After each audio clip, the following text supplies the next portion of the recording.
এমনিতেই এখন শীতের ছোটোবেলা, তার ওপর আবার সকাল সন্ধে দুবেলা ঘরে জল দেওয়ার কাজ যুক্ত হয়েছে।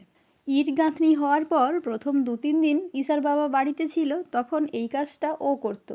কিন্তু এখন যখন ও বাড়িতে নেই, তখন ঘরের সমস্ত কাজকর্ম করার পাশাপাশি এই ঘরে জল দেওয়ার কাজটাও আমাকেই করতে হচ্ছে। লাস্ট 7-8 দিন ধরে এত কাজের চাপ যে অন্যান্য কাজগুলো তাও ঠিকঠাকভাবে করতে পারছি, কিন্তু পুজো করা আর খাওয়া দাওয়া করা একদমই ঠিকঠাকভাবে হচ্ছে না।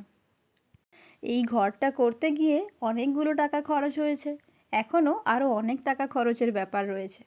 এই মুহূর্তে ইনকাম বাড়ানো তো সম্ভব নয়, তাই খরচ কমানোর দিকে জোর দিয়েছি। ঘরের কাজ করতে গিয়ে বেশ অনেকগুলো জ্বালানি বেরিয়েছে, আর ওই জ্বালানিগুলোকে কাজে লাগিয়ে এখন আমি কাঠের উনুনে রান্না করছি। আচ্ছা, আপনি কি কখনো কাঠের উনুনে রান্না করেছেন? আমাকে কমেন্ট করে জানাতে ভুলবেন না কিন্তু। তাহলে চলুন আজকের মতো আসি।